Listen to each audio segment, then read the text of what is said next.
একঘেয়েমি কাতলা মাছের রেসিপি না বানিয়ে একবার এই পদ্ধতিতে বানিয়ে দেখতে পারেন। প্রথমে কাতলা মাছটা ধুয়ে পরিষ্কার করে ছোট ছোট টুকরো করে কেটে নিয়েছি। পরিমাণ মতো নুন, জিরে গুঁড়ো, আদা রসুন বাটা, একটা ডিম আর বেশ কিছুটা পরিমাণ কর্নফ্লাওয়ার দিয়ে দিলাম। যদি আপনাদের কাছে কর্নফ্লাওয়ার না থাকে অ্যারারুটও ব্যবহার করতে পারেন। সমস্ত কিছুকে ভালো করে মাখিয়ে 15 মিনিটের জন্য রেস্টে রেখে দিলাম। অন্যদিকে ক্যাপসিকাম, পেঁয়াজ আর টমেটোটাকে কেটে নিয়েছি। মিক্সি জারে পেঁয়াজ আর লঙ্কার একটা পেস্ট তৈরি করে নিলাম। কড়াইতে সর্ষের তেল দিয়ে দিয়েছি। তেলটা গরম করে নিয়ে মাছটাকে ভেজে নিচ্ছি বেশ লালচে করে।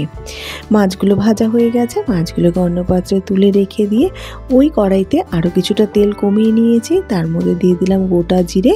ফোড়নটাকে 15 থেকে 20 সেকেন্ড নাড়াচাড়া করে নেওয়ার পেঁয়াজ আর লঙ্কার পেস্টটা যে করেছিলাম সেটা দিয়ে দিলাম। আর দিয়ে দিলাম 1.5 চামচ মতো আদা রসুন বাটা। আদা রসুনটাকে দিয়ে বেশ কিছুক্ষণ কষিয়ে নেওয়ার পর জিরে গুঁড়ো, নুন আর গোলমরিচের গুঁড়ো দিয়ে দিলাম। সমস্ত কিছুকে ভালো করে নাড়াচাড়া করে কষিয়ে নেওয়ার পর টক দই চিনি দিয়ে ফেটিয়ে রেখেছিলাম সেটা এর মধ্যে দিয়ে দিলাম। একদম গ্যাসের ফ্লেমটা কিন্তু লোতেই রয়েছে।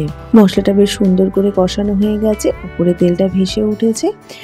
এবার এর মধ্যে দিয়ে দেবো পরিমাণ মতো উষ্ণ গরম জল। যে কোনো রান্নায় উষ্ণ গরম জল দিলেই কিন্তু স্বাদটা ভালো হয়।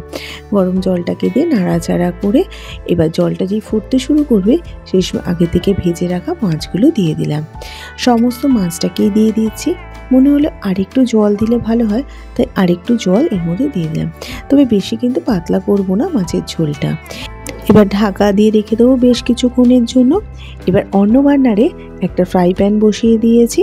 তার মধ্যে সর্ষের তেল দিয়ে তেলটা গরম করে নিয়ে রসুন আর কাঁচা লঙ্কা ছোটো ছোটো টুকরো করে কেটে রেখেছিলাম সেটা দিয়ে নাড়াচাড়া করে নিয়েছি 2-3 মিনিটের জন্য। তারপরে ক্যাপসিকাম, পেঁয়াজ, টমেটোটা যে আগে কেটে রেখেছিলাম সেটা দিয়ে নাড়াচাড়া করে নিয়েছি। ওই 3 থেকে 4 মিনিট গ্যাসের ফ্লেমটা হাইতে রেখে নাড়াচাড়া করে নেওয়ার পর অন্যদিকে মাছের ঝোলটা ফুটে গেছে, ওর মধ্যে দিয়ে দিলাম।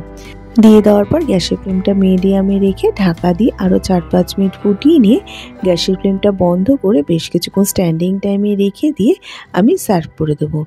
এই মাছের ঝোলটা পোলাও, ফ্রাইড রাইসের সাথে অপূর্ব লাগবে। একবার বানিয়ে দেখতে পারেন। আজ তাহলে আসি, ধন্যবাদ।